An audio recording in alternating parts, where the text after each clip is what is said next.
Ladies and gentlemen, we are in the presence of royalty, theater royalty. And I say that with so much gusto.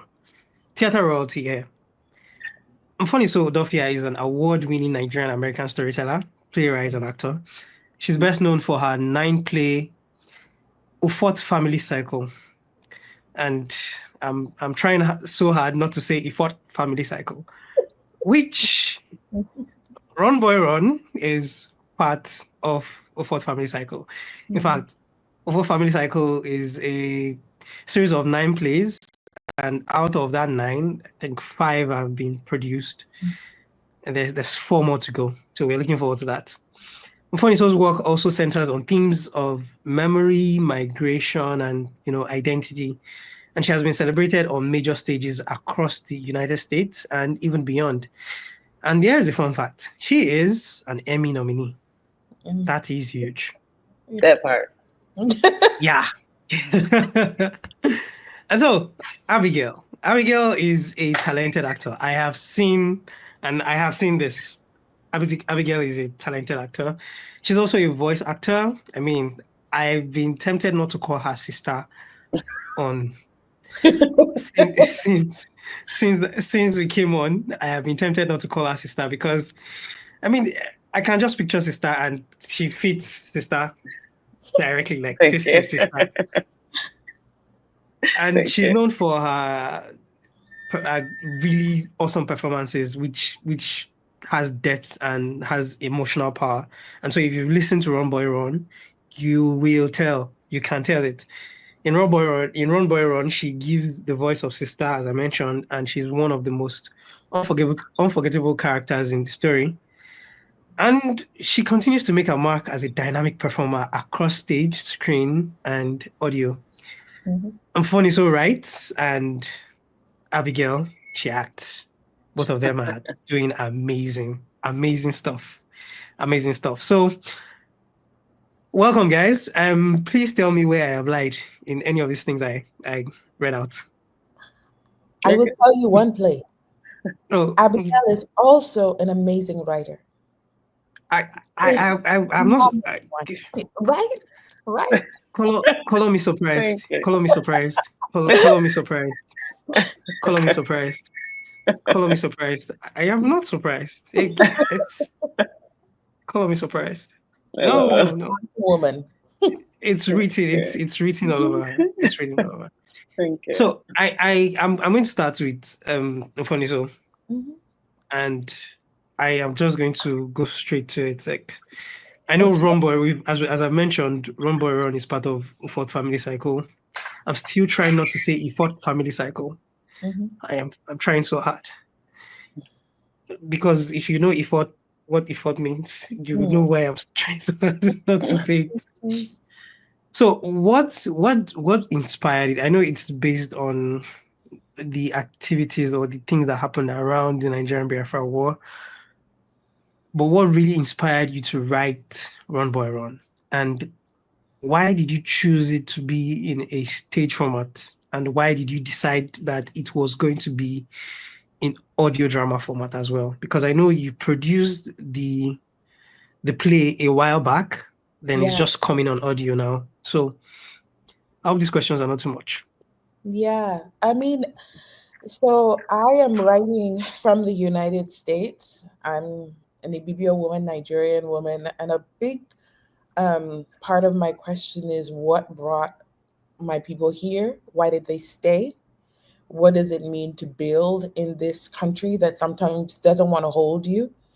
And so specifically for Run Boy Run, Disciple is a character, I hope without like spoiling anything, who comes out of the Biafran War but then finds himself in Worcester, Massachusetts, where there's no language for the war or even less language for it.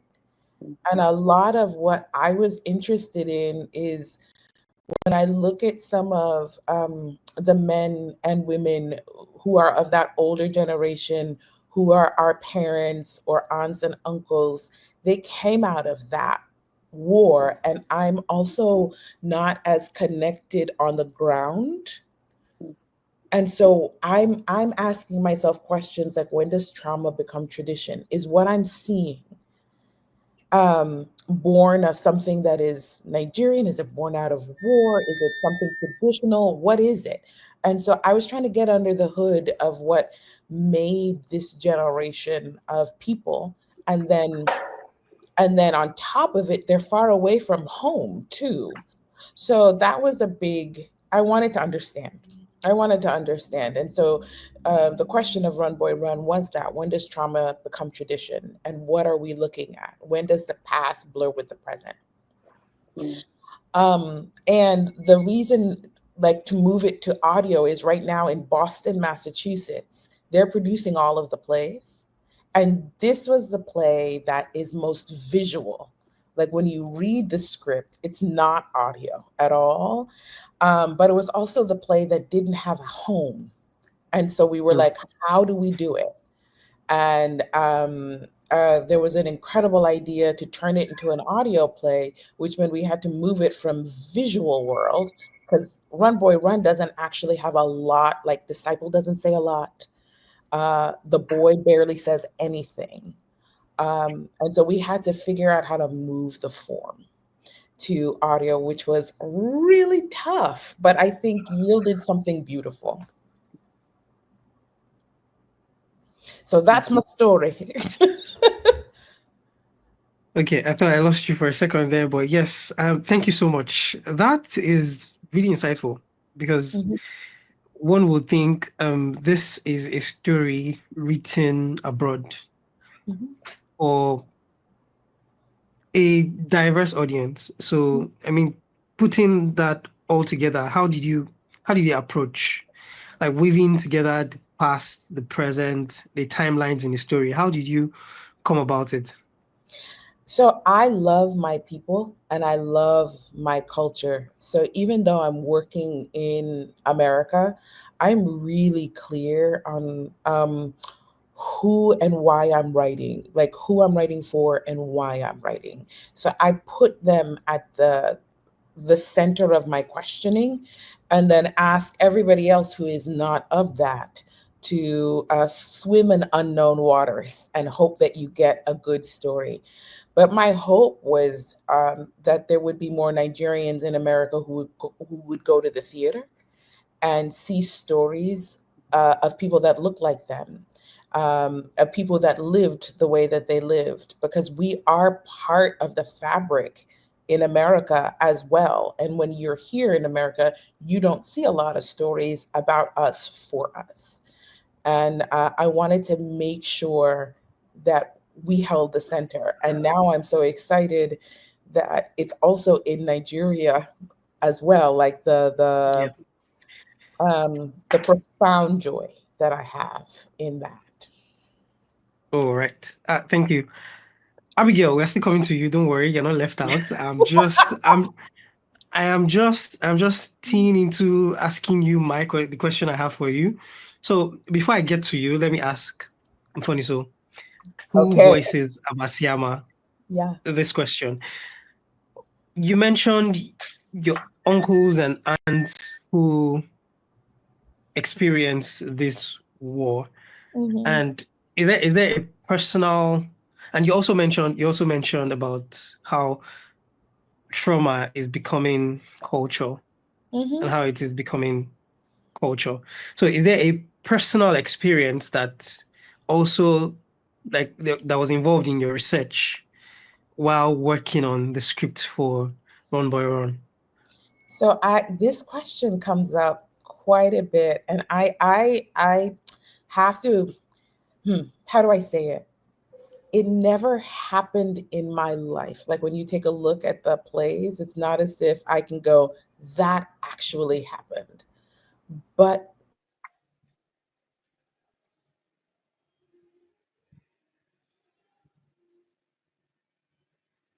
I think Mfoniso is frozen. am I back? Am I having some weird connectivity things? Yeah. But you're back. We see you. If you had whites with your purple neck, would have thought you were miming, but yeah, you're back. Okay. Once I stop talking, I might try to figure something out with my Wi-Fi and see what's happening. But Right. what I say is it's never happened. None of the Ufot play cycle is real, but I understand the humans like almost platonically. Like, and I always go, it's like I took the walk of an aunt, the eyesight of a sister, the elbow of a mom. They're conglomerates, Mhm. you know, and I know which pieces of whom are what, but none of the stories actually happened. What I try to do is kind of root it inside of a question that I have, and I'm trying to figure out through bodies that I love, but not through actual experience. All right. All right.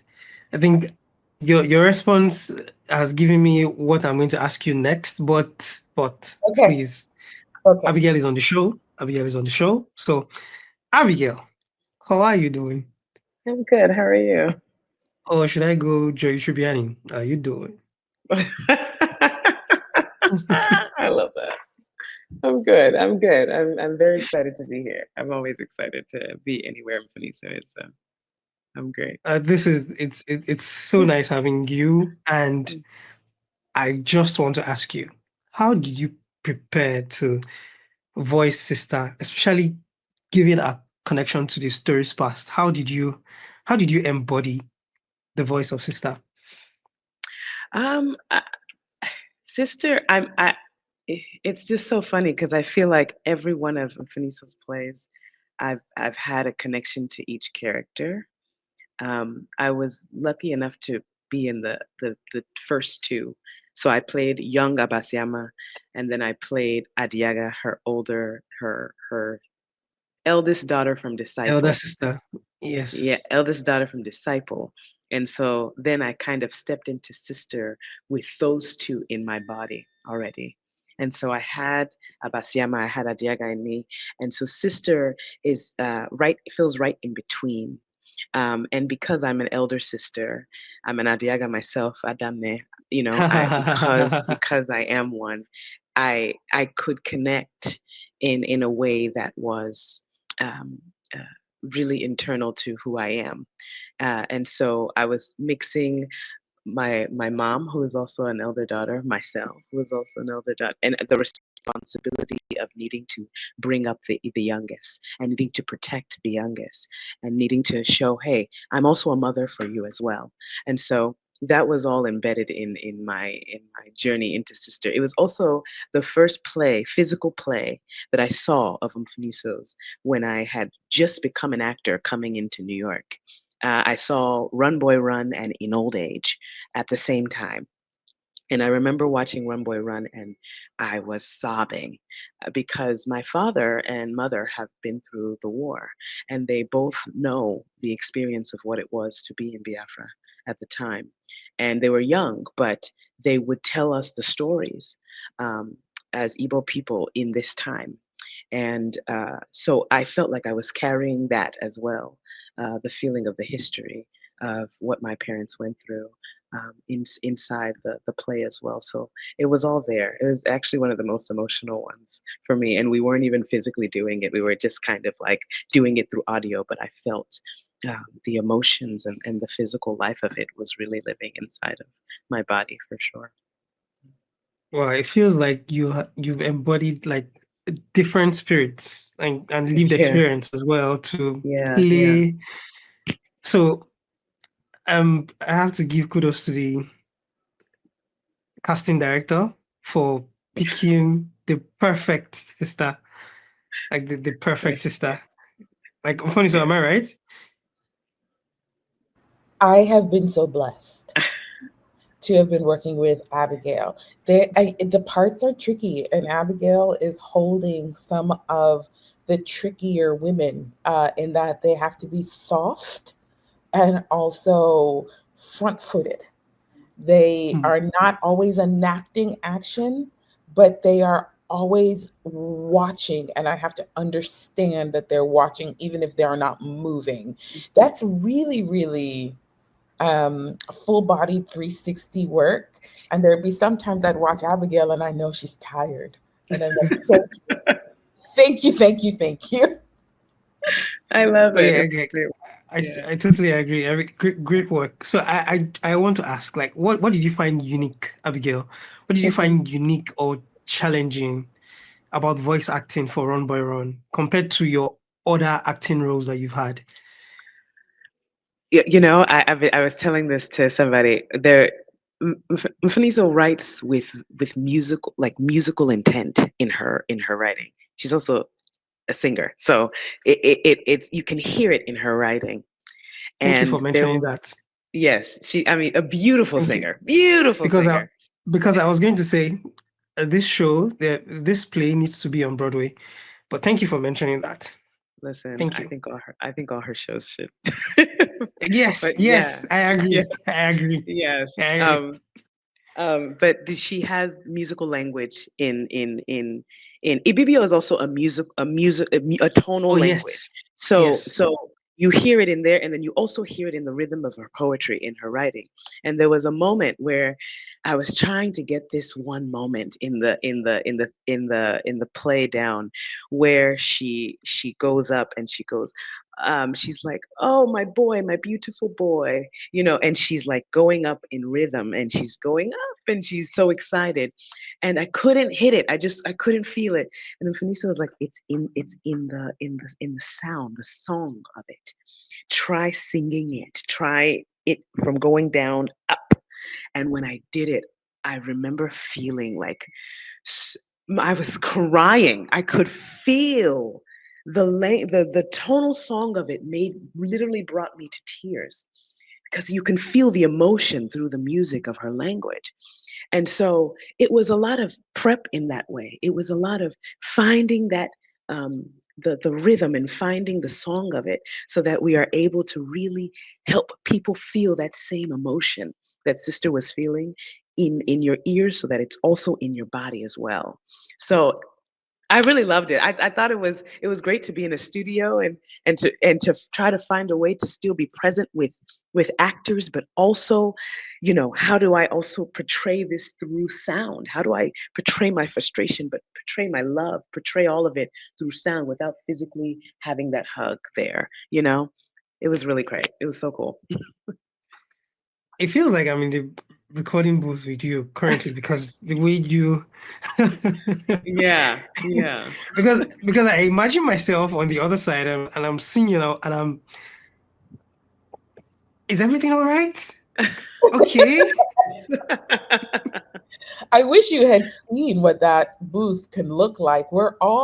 So there are these walls, but we had the privilege of being able to do it together. And Hmm. sometimes that doesn't happen. And they Yeah. had slats between us to sort of dead the Oh, sound a little bit. oh. But I could look over and see Abigail moving, because in order to get that audio, you have to activate your body. So she's moving joyfully. I am shouting at Disciple and like making movements like I might want to come after him, so that you can get it into my voice, get it into Abigail's voice. So if you took stills of us, we might all look a little nuts. We do. We do. I think that's what it takes to have a great production like this, because being there, seeing each other, and going through all the emotions as the script is intended to be, I think it adds that quality and it adds that originality to it, and Hmm. it's a fantastic job. Fantastic job. I mean, take your Thank you. flowers. Thank you. Take your Thank flowers. you. Take your flowers. So Thank I'm coming you. back to Mfoniso now. So Okay. Abigail, thank you very much. I'm still coming back to you. I still have a couple of questions, but I'm coming back to Mfoniso. No Um, problem. what message or feeling, so to speak, do you hope Run Boy Run conveys to Mhm. Nigerians, and of course your audience in the diaspora? What message, what feeling do you hope Run Boy Run gives or Mm. conveys? Disciple is a hard man. I he's And there's in contemporary and also older literature, you see these men, Nigerian men, and they are not easy to hold. They're not easy to love. I'm working on a project right now where I'm inside the mind of a Okonkwo. And like these men that are hard came from somewhere. There's something inside um, the social structure of Nigeria, and then there's something about what that war did that caused real pain without language. And I am not saying, hey, everybody, let's forgive or absolve everything. But if there can be greater understanding that part of what we are seeing in certain actions could have pain as part of the propeller, perhaps it'll build empathy. And I'm not saying endure it, but I'm also not saying squash it out or just punch it away as if it didn't come from somewhere. So I'm hoping that Run Boy Run makes us ask questions about what we came out of and how we help each other potentially get better. Because again, hopefully without spoiling things, Abasiama is that person in the cycle who's really attentive to that, even as she's trying to get away from something, going, how do I help? And if we did that all a little bit in our lives, maybe we'd all get better together. Because I think there's something profoundly beautiful about us. And so, what do we do? How do we get to tomorrow as one? Wow, that's really insightful because it's a portrayal of society. That's what you're trying to like. Let us all introspect and check in ourselves and see what are we not doing right, or where did we come from? Where did this start from? And Yeah. that's really insightful work. And Mhm. I think everybody should, or every Nigerian man should, be able to introspect and think about it in the way you've presented it. And speaking of Abasiama, I feel like, well, should I say I feel like, because what I'm about to say, it's kind of a fact. Like, Okay. no matter how much a man tries to be hard, there's always one woman there who is trying to hold, understand, and Hmm. it feels like an unending cycle. Hmm. Hmm. Hmm. The cycle will maybe end parts of that cycle, not in Run Boy Run, but in Get future. it? I don't know that Abasiyama will do the same kind of work that she did in Run Boy Run, because Okay. the Ufot cycle spans 100 years. Hmm. So you are dropping in at play 3, and there's so many more to go. And Abasiyama's growth trajectory is huge. But yeah, at this part of the cycle, she's holding the line. And there have been people who have been mad at me, who have come up to me afterwards and been like, you should have written her and to leave him. The play should have ended the moment she said the words of leaving, and we should have been done. And I was like, yes, I understand the why. And believe me, some of her children will make that decision. And she will get there on her own.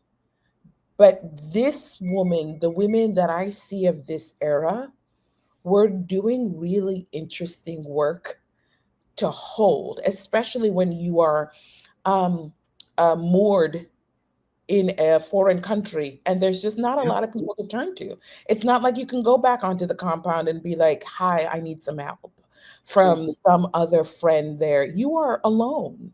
And so Abasiyama is faced with questions on like, if I leave him in Worcester, Massachusetts, is he going to like wander the streets in the cold? What does that actually look like? So Hmm. I hear it actually. I acknowledge it. It is true. That is a time-worn thing. And I Yep. think Abasiyama will break out of it, but not in this play. Okay. Not in this play. Okay. Okay. Not in this play. But speaking about of Abasiama, how did you embody her spirit? I mean, playing her, voicing her. How did you embody it? What did you find challenging about it? Oh, what's challenging about it is that I have actively not acted in years. So I am not like Abigail. Abigail's instrument is ready. She is. I can tell. I can tell. It's written. Give her a script right now. She's go. She is so profoundly good and is locked into her intuition. I, I, I, I've been writing. I've been writing for years. And for me, I feel even when I listen to it, I warmed in. Whereas all the other actors who are vessels are ready. And so for me, it was reminding myself, oh, this is a skill set that I had. I've been trained. I can do it. And funny, so stop with the imposter syndrome. You can do this. So it took me a little bit to remind myself that I can. And then what I will also say is non-performatively on my own, because I am a writer, musician, and I used to act. When I'm writing, I'm speaking the words. And like, so there's a soft acting that's happening in the creating for me anyway. It's just nobody's ever listening to it. Mm-hmm. And so for me, it was interesting for the first time to only be inside one character and feel her and feel the exhaustion of Abasiama. So yeah, I had a lot of feelings. One of them being, give me the power of Abigail. You killed it. I loved it. I can imagine. You Yes, were in you it. did. She was in it. She was in it. You were She was in in it. it. She You was were in locked it. in. She was Thank locked you. in. She was. You were locked in. Thank you. You were locked in. Because I was about to say the same thing, that you were actually like writing out the characters means you're already acting it out. Mhm. The difference is not a one-man play, so you Yeah. can't play all the parts. So it's different. But you were Mhm. already acting it out. So saying, yeah, it's been a while I acted, but man, you're already writing. So hello. Mhm. Mhm. But to if a follow-up to it is, like, you already mentioned how a bit of what the next question I had for you. How did it impact you personally? Like, how did playing Abasiama impact you personally? There is a cost to playing Abasiama that I know of intellectually and talk to the actors about, and then through this felt it corporally in my body. It's Abasiama is not saying a lot, but feeling everything. And life for her in Run Boy Run hurts. And so it was a wonderful balancing of scales, because I also feel like I felt the thing in real time. I ask my actors to do all the time. Mhm. And so it's like an opening of grace. Yeah, it was like that. I also wrote the play when I was young. This is one of my younger plays. And so acting in it helped me rewrite, actually. Mm. So there were moments where I was coming in with like new pages, or even in the studio, just on the fly, going, Abigail is like, stop it. That's what it is with you all the time. All the But time. but it would be like, actually, because there was another character, Ngozi, who plays mother. I'd be like, Ngozi, say this line instead. Thanks. Abigail says this line instead. Thank you. Like rewriting, because 10 years has passed. Mhm. Wow. And so, yeah. I don't know if I that, got. but yeah. Yeah, it does. It does. I mean, it touches on your personal life and also on your creativity. It shows how you've grown as a writer 10 years ago when you first wrote the script to the present time when you're Abigail. Like, on our behalf, I apologize. She didn't mean to. I apologize on our behalf. Listen, I was very open to it. I mean, there are even times where because I was in I felt like I was in the cycle and I had been part of the first two plays. I remember coming into Run Boy Run being like, does this apply now? Since in the Grove, Disciple is older and he did it, and she'd be like, okay, well now I gotta, like now I gotta figure that Oh out yeah, because you were you're you were in developing the it. You were in on plays. it as well. Yeah, you were Yeah, in so on it I as well. I was mean, that worked. There were asking moments questions. where Abigail, I was like, what question now? What are you going to do that is going to send me home and have to rewrite all night? What is it? I was like, that door is important. That door is important. And I'd be like, it is. It was great. Oh man, this is so good. This is so good. I mean, Yeah. if I was in that booth with you guys, I don't know how I'd have acted. I don't know how I would have acted, but I think I'd have in that point acknowledged that I was witnessing something great. So I mean, Right. here we are now. So I'm coming back to Abigail now. Abigail, how did oh this is about sister Mm-hmm. and we've talked about how you portrayed sister so well. I mean, I can't talk so in fact there's so much I could talk about that there won't be time for it. But what aspects of that character do you find the most compelling or like important for listeners? What aspect of sister's character? There's many aspects of her that is complex and beautiful, but I think what Mfoniso said is that there's a softness to each of the women. There's a need to be front-footed, and there's also a softness. And it was watching it's really experiencing the innocence that this girl is also a child, right? Like she's also a child, and I had to remember that, right? Because when I played Abasiama in Sojourners, I was playing a woman, but she was like that just left child, like just left being a child, is now a woman and has to take on a lot more than she had expected. Then Adiaga is an adult, but she also wants to be free in a way that she hasn't been able to in her own home.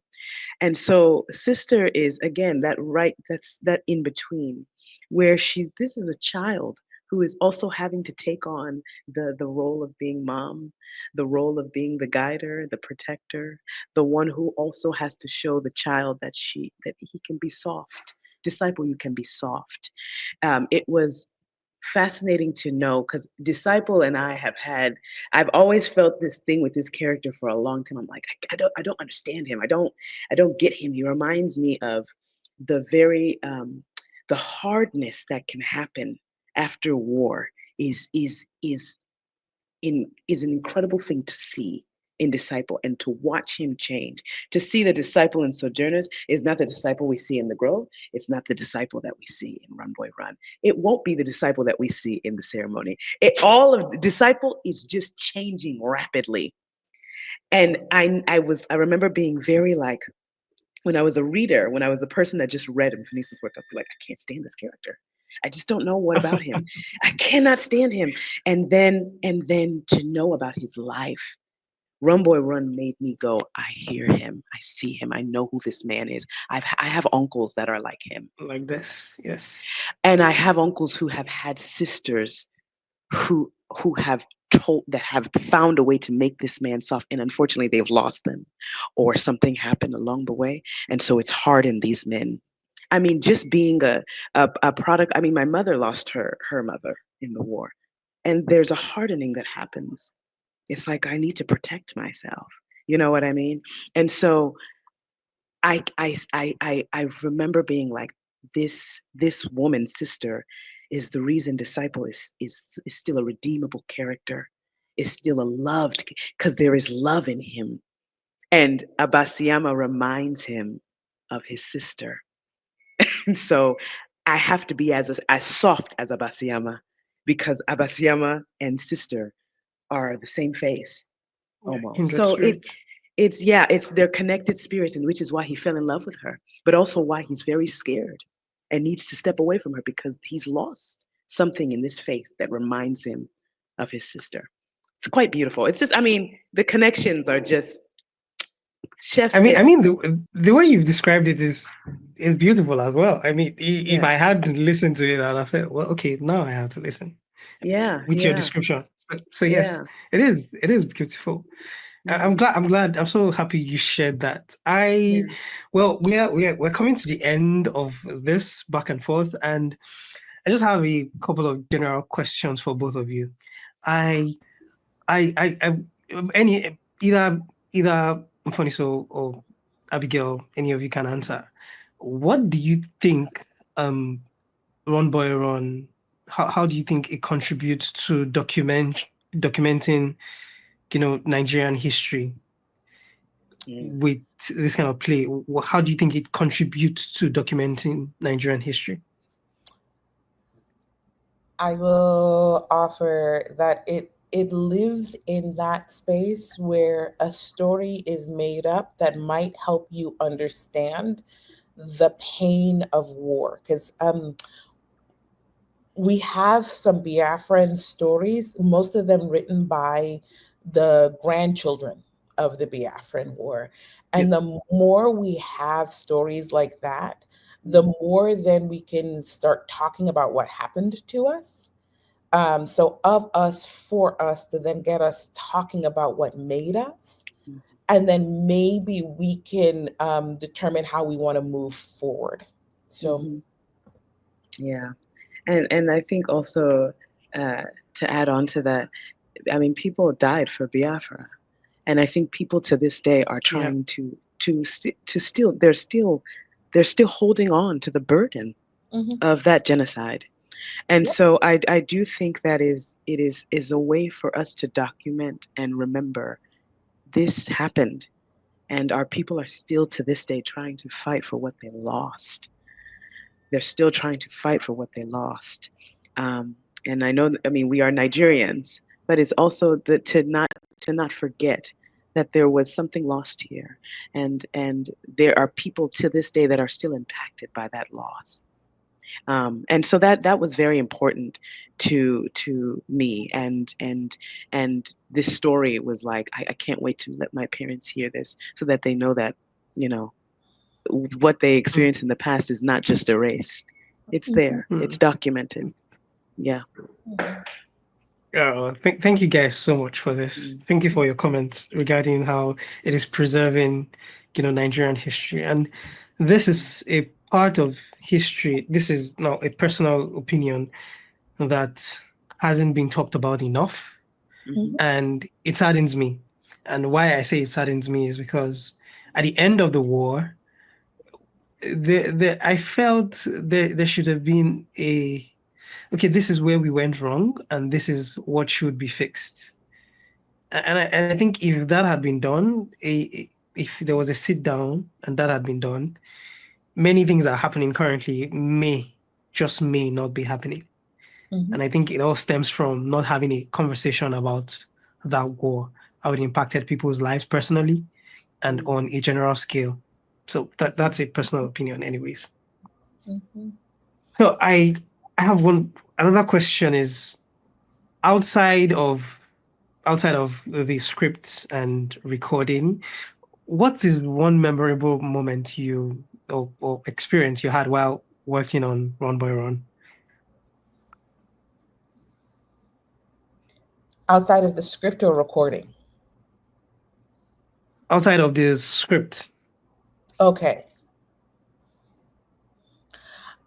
Listen, the green room where we would all meet and there would be donuts. And we would just sit and keep, because okay, you have to imagine it like we're all coming in the morning, getting ready for the day. We sit with each other for a split second. Somebody brought a sweet treat. Some of us are trying to keep our forms nice and trim. Some of us are like, whatever, I'm gonna eat that donut. We're all communing. And then we go into the booth and it's like, okay, let's pick up on Sister's Howl or whatever. So that snap between, how you doing? It's so good. You good? Yeah, I like war sounds. Let's go. And then we would have the moment right after going, was that crazy? Was that crazy? Yeah, You yeah, feel nuts? I know you feel nuts. I love you, sis. I love you, brother. yeah, yeah. So crazy. So Yeah. What We was had memorable about it for you?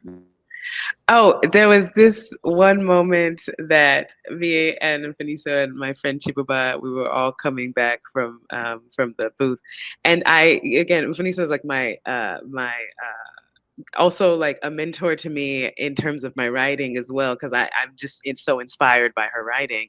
And I was asking her a question about one of my plays, and she showed me this video of this trumpet player, and and it was like a cascade of it. And I remember us listening to it and my body feeling chills.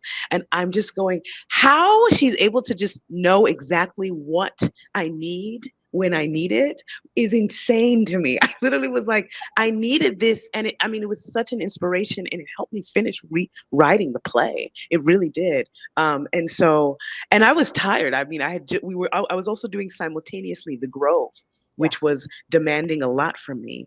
And so I was like, it just felt like a moment where I was just charged up.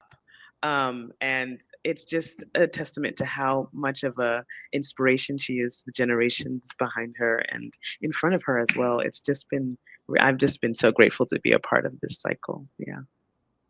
Oh, this is nice. This is now I'm jealous. I'm jealous of the atmosphere. I'm jealous of I'm so jealous. I'm so jealous. But I'd like to ask what's one piece of advice you'd give aspiring writers or voice actors? Yeah, I know that's a brick. I know. I always go there's stay supple. Stay supple.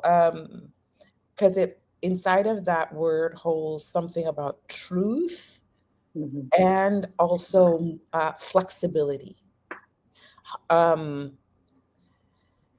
the more supple you can stay inside of your work, where you are certain of what your truth is, but not afraid of somebody else's. And where that intersection between you and the world, you and a note, you and somebody else's eyes meet is flexible enough that you don't let yourself go, but can hear another person.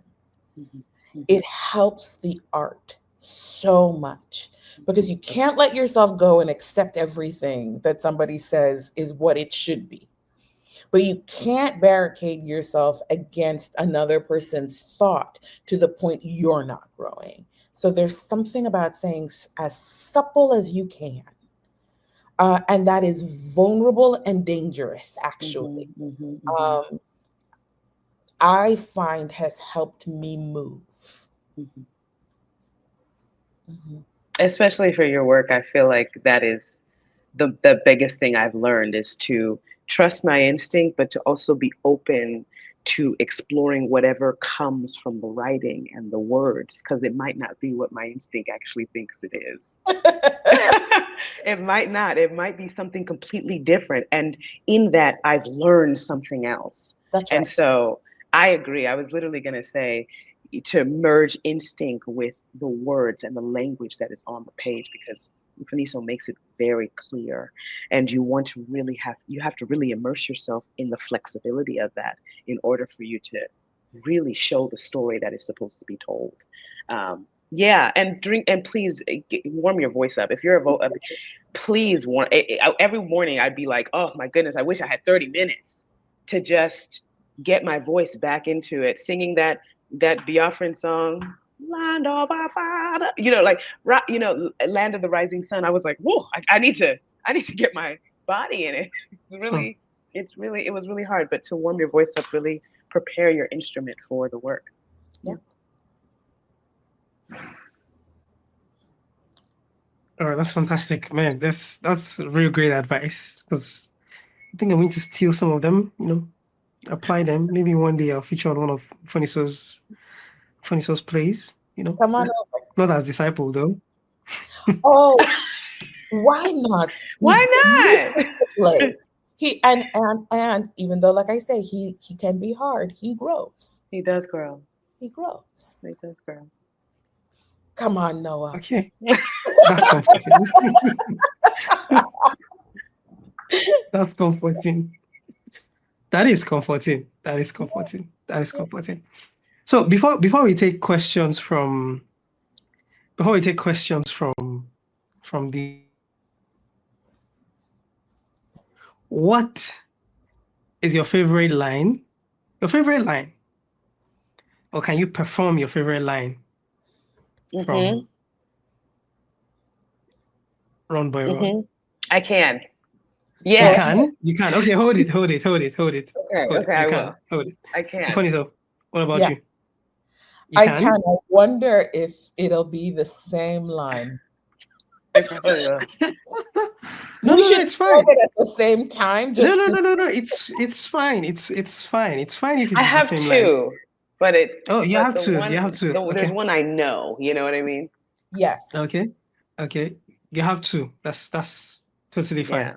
Yeah. And you have one as well. That's totally. It could be the same line. I mean, I've heard different renditions of "Oh, Captain, my Captain," and they're never the same. They're never the same.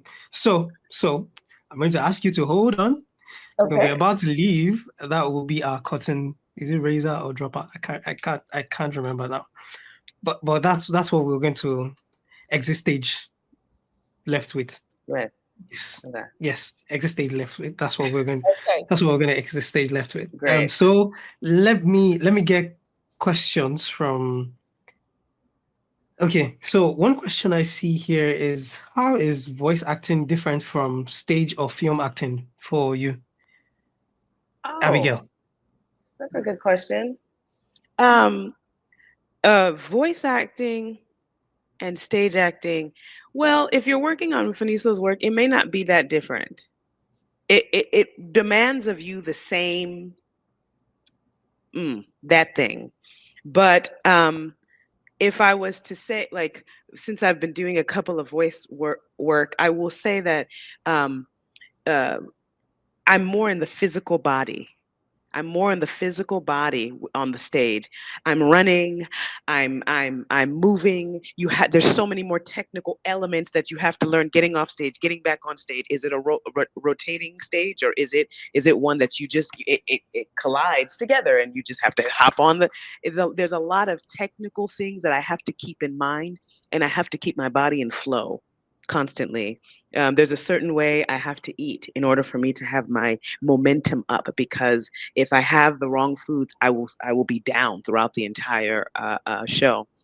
And voice acting, same thing. You still have to have certain foods, make sure that your instrument is taken care of.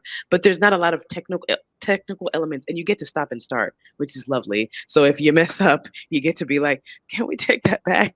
And then go back into it. But it's still, at least for Mfoniso's work, you really do need that same physical drive to make sure that the story is still relayed.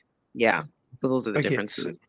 So what I'm learning from you is, when I'm going into the booth, I should avoid afang and cold eba in the morning. Please, right? please. You will not move. Please. Don't even try it. After. because it's afang. Come on. No. It's very good. It's very tasty. You will see. Yes.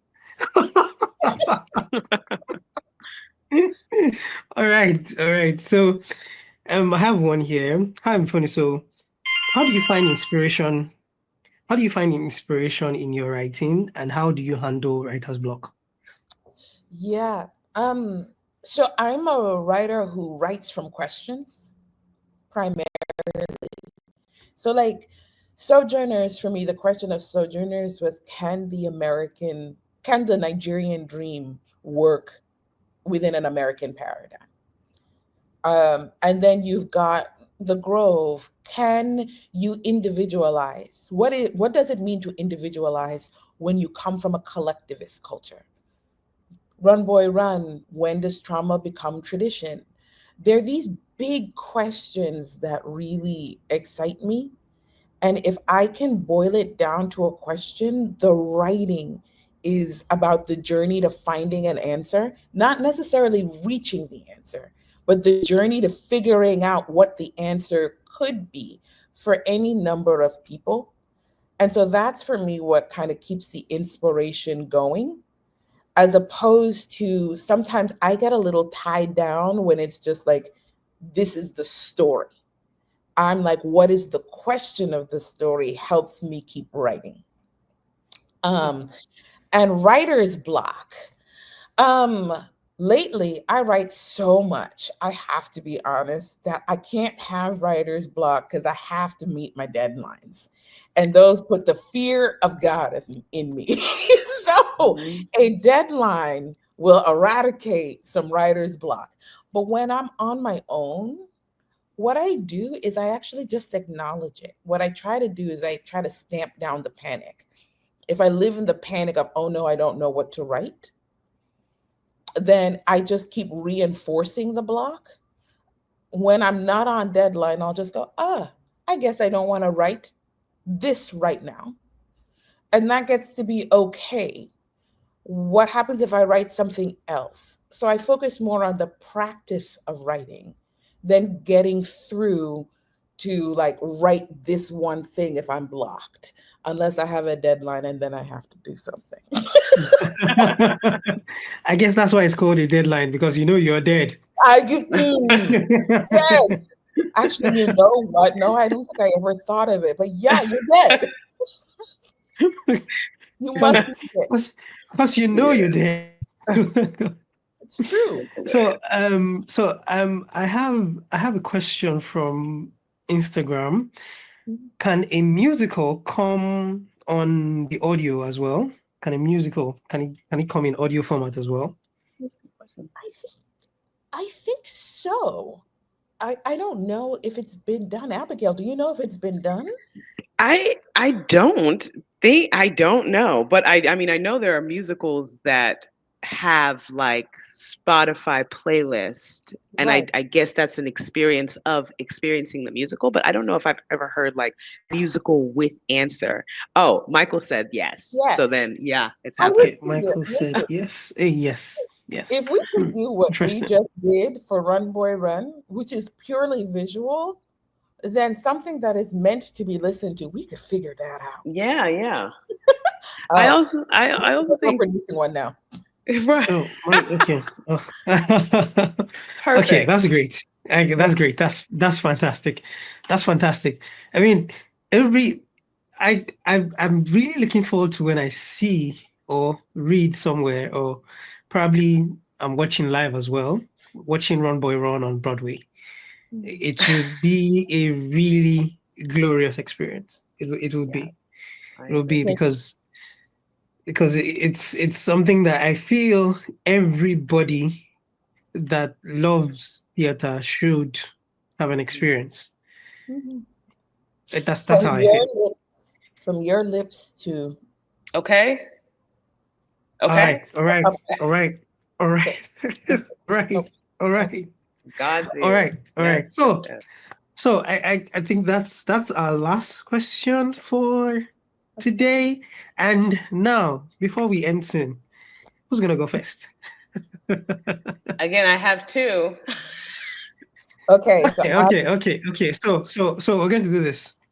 You do one. Mfoniso does the one that she has. great. Because Can you hear me? Go ahead, Abigail. Okay, you want me to? Can you hear do me? I do? Yes, I can hear So you do yes. one. You do one. Uh-huh. Mfoniso does one, the one she has, and then you ensign. Okay, I will start off with because Mfoniso is telling us she's no longer the actor. So the actor. You know what? I got two too. Okay. I got two. Yes. Okay. Yes. My first one is I'm not the actor for it, so I can't really get into the acting of it. But the second one I'll get into the acting of it. The first one is Disciples. You're a problem and not the problem, but there is a problem. I love that line. You're a problem and not the problem, but there is a problem. Love it. Sometimes there can be no something for peace. Peace cannot exist. And so when you're talking about war, that line for me, sometimes there can be no chance or opportunity for peace. Peace cannot exist. And then this one is a total cop-out, but it's the one that came to me. Sister, it is you. You might correct me because I am quoting from it. I don't have the lines in front of me, so I might butcher. And it's part of the promo language. But it all began in black. Yes. Before this world was our world, it was pitch. Sky not yet separate from earth. Nothing firm enough to imagine firmament. Some things were all things, and all things were nothing. Entire eternity swelling. It was black. Yeah. Yes. And my last lines was, oh, that is sweet. Sweeter than the sweetest sound. Oh, that is sweeter than the sweetest sound. Yeah, that one is in my body. Oh, that one is great. Oh, I was hoping to get the ball, but yeah, well, thank you. Thank you. Appreciate it. Well, that was amazing. I think it's been, personally, I've enjoyed this conversation. I don't know if I've not bored you guys out. No, if I have, I apologize. I apologize if I have. I am sincerely sorry. But this was a great conversation.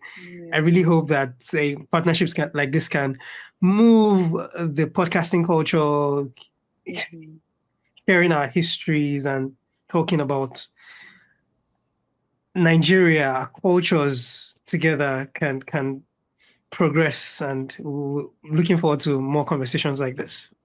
So it has been an amazing time. I know it's still morning or going on afternoon where you guys are. It's going on evening here. So I can say Asiri. And you see, I've forgotten the Igbo version of this. I know it, but I can't remember. Vice. I have forgotten it. So, since I've forgotten it, I'll say it in French, au revoir, and I'll say it in German, auf Wiedersehen.